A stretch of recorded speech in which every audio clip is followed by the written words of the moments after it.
Hablamos ahora de los últimos acontecimientos de la guerra en Medio Oriente. Estamos junto a Sole Agüeros, editora internacional. Sole, buenas noches. Buenas noches. Hola, Sole. Y estamos con Rafael Cavada desde Jordania. Ya se ha trasladado Rafa, que nos va a contar los últimos detalles acerca de lo que está ocurriendo. Rafa, buenas noches.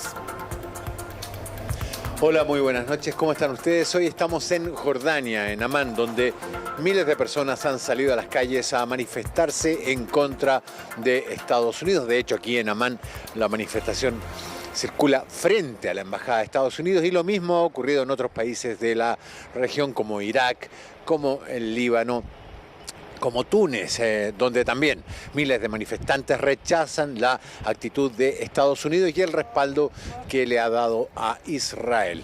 Hoy, en el sur de Israel, nuevamente ha habido intercambio de disparos en la Franja de Gaza. Cohetes han caído sobre la zona sur de Israel y, por supuesto, artillería de Israel ha disparado sobre esas posiciones en Gaza. Mientras tanto, los medios de prensa han anunciado que a partir del viernes se abrirá, los medios de prensa estatales egipcios han anunciado que a partir de mañana viernes se abrirá el paso en la frontera de Egipto e Israel, el paso de Rafah, para el ingreso de 20 camiones con ayuda humanitaria. Por su parte, las ONGs que trabajan en la Franja de Gaza dicen que se necesitan mucho más de 20 camiones porque hay miles de heridos que atender y se están quedando sin anestesia, sin analgésicos y sin antibióticos para tratar a los heridos. Por último, hoy el primer ministro israelí, Benjamín Netanyahu, quien recibió la visita del primer ministro británico, Rishi Sunak, declaró que su país enfrenta su peor hora, su hora más oscura, contra gente que quiere devolver a la zona de Medio Oriente, a la Edad Media, con bandidos, con esclavitud, y que todo esto está respaldado por Irán. Mientras que, según él dice, sus fuerzas encabezan a los que quieren que esta zona se desarrolle en paz. El primer ministro británico apoyó el derecho de defensa de Israel y la necesidad de atacar a Hamas y dijo también que Israel toma las medidas para cuidar a los civiles. Eso significa un tremendo espaldarazo para Benjamín Netanyahu, luego que se quedara solo con el apoyo de Estados Unidos y bastante aislado dentro de la región. Para mañana se espera entonces esta apertura de la frontera entre el Egipto y la Franja de Gaza en el campamento de Rafah y el comienzo de la entrada de ayuda humanitaria en términos de medicamentos, alimentos, agua. Todavía no se sabe si se permitirá el ingreso de combustibles. Pedro Lobos y Rafa Cavada, del equipo de Chilevisión Noticias en Jordania. Muy buenas noches, Rafa, gracias. Que estén bien, que tengan buenas noches.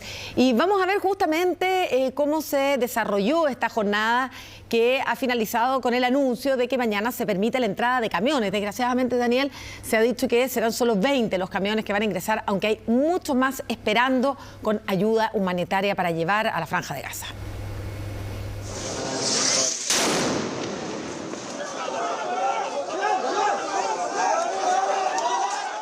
Los bombardeos no se detienen sobre Gaza. Este afectó a una zona residencial muy cerca del hospital de la ciudad de Khan Yunis y dejó niños y trabajadores de la ONU heridos. No hay un lugar seguro, ninguno. En nombre de Dios, no hay un lugar seguro. Están lanzando bombas sobre los niños, en todas partes. Durante el jueves, los explosivos han caído en distintas localidades de la franja, donde la ONU calcula que el 25% de las viviendas están destruidas. Eso mientras se espera la apertura del corredor humanitario negociado entre Estados Unidos y Egipto. En Rafah, los camiones y voluntarios llevan días esperando. He estado aquí durante una semana y me quedaré hasta entregar la ayuda médica y alimentaria a nuestros hermanos. No tenemos miedo, al contrario. La apertura ocurriría este viernes viernes tras los trabajos de reparación de los daños que han dejado los bombardeos en la vía. El acuerdo contempla solo 20 camiones con ayuda que se limitará a agua, comida y medicinas. Nadie podrá salir desde la franja. Instamos a Israel a que añada combustible a los suministros vitales que se permiten entrar en Gaza. Se necesita para los generadores de los hospitales, las ambulancias y las plantas desalinizadoras. Nuestros camiones están cargados y listos para funcionar. Las fuerzas israelíes continúan planificando lo que será su avanzada terrestre a la franja de Gaza, donde buscan recuperar a los más de 200 rehenes y terminar con Hamás. El mismo primer ministro visitó a las tropas que están listas para atacar. Todo el Estado de Israel está detrás de ustedes y les daremos un duro golpe a nuestros enemigos para lograr la victoria. ¿Están listos? Horas antes, Netanyahu recibió la visita del primer ministro británico, quien es la tercera autoridad mundial en visitar esta zona de guerra tras Scholz y Biden. Me corresponde a mí decir que estoy orgulloso de estar aquí con ustedes en la hora más oscura de Israel. Como su amigo estaremos con usted en solidaridad, estaremos con su pueblo y también queremos que usted gane. En Cisjordania se vivieron enfrentamientos con las fuerzas israelíes que, según el Ministerio de Salud de Palestina, dejaron 8 palestinos fallecidos, entre ellos 2 adolescentes. El hecho ocurrió en el campo de refugiados de Nur Shams, mientras la comunidad internacional está atenta a la apertura del paso fronterizo de Rafah. Bueno, y también varios se están preguntando qué es lo que va a pasar con la ofensiva terrestre que había anunciado desde un comienzo Israel sobre Gaza, y frente a eso, si bien todavía no hay certezas respecto a cuándo se va a llevar a cabo, el ministro de Defensa de Israel visitó a las tropas que están en la frontera esperando esa incursión, y en declaraciones que publicaron desde un comunicado emitido a través de su oficina les dijo: prepárense para conocer Gaza por dentro, por lo cual ya es una señal de que esta ofensiva terrestre es inminente. Recordemos que han estado sopesando ahora varios factores, entre ellos la visita de Joe Biden ayer a Israel, también las acciones que puedan llevar a cabo otros actores como Irán o Hezbollah, y también qué es lo que está pasando con la inteligencia israelí, que fue muy cuestionada después del ataque de Hamás. Y mientras hoy el presidente de España, el presidente del gobierno de España, confirmó que el esposo de Loren Garkovich, que es la chilena desaparecida en Israel, se encuentra dentro de la lista de secuestrados por Hamás. Por eso se piensa que su esposa probablemente también estaría allí, pero aún los familiares de la chilena no han tenido información específica al respecto. Incertidumbre que sigue también para los familiares del niño Ghassan Sauri, que junto con su madre está sin que se conozca su paradero. 10 de octubre y este relato remecía. Está secuestrada, sabemos que está en la franja de Gaza. El estado en que está no sabemos. La voz es del padre de Loren Garkovich, chilena desaparecida desde hace 12 días, secuestrada junto a su marido de nacionalidad española durante un ataque al kibbutz Kisufim, ubicado a solo 2 kilómetros de la franja de Gaza. En su casa no encontraron rastros de agresiones o que haya sido asesinada, de ahí la teoría de que fue secuestrada. Dafna o Pamela es mi única familia junto con su esposo. Lo único que tenemos aquí en Israel. Mi hija tiene nacionalidad chilena también y Iván Yaramendi es ciudadano español. Este video lo difundió el Ministerio de Exterior de Israel. En él, el padre de la chilena entregaba este mensaje pidiendo ayuda para localizar a su hija y a su pareja.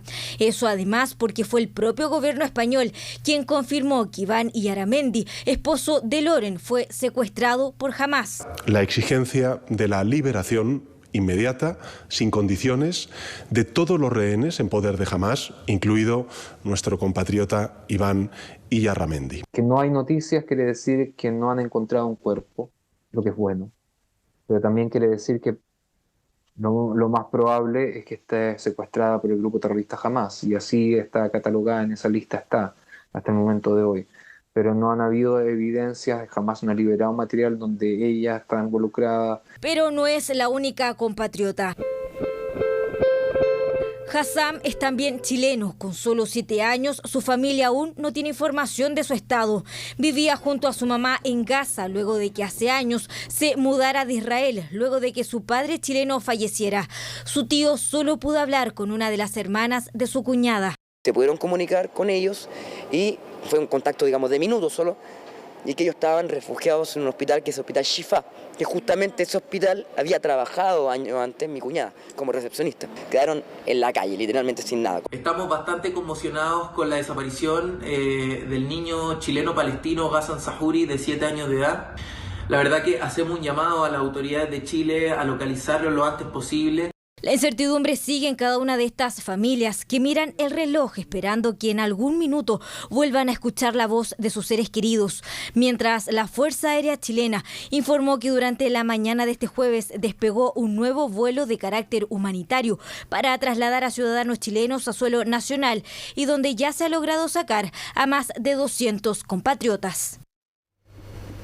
Bueno, y ahora dentro de algunos minutos, a las 9 de la noche, hora nuestra, se espera un discurso del presidente estadounidense Joe Biden en cadena nacional, un discurso en horario prime donde se espera que haga alusión a lo que está ocurriendo en Israel y seguramente ahí se va a referir a entregar más recursos tanto a Israel como a Ucrania. Vamos a estar muy atentos a eso. Muchas gracias, Sole. Gracias. Que estén bien. Buenas noches. Que estés bien, que tengas buenas noches.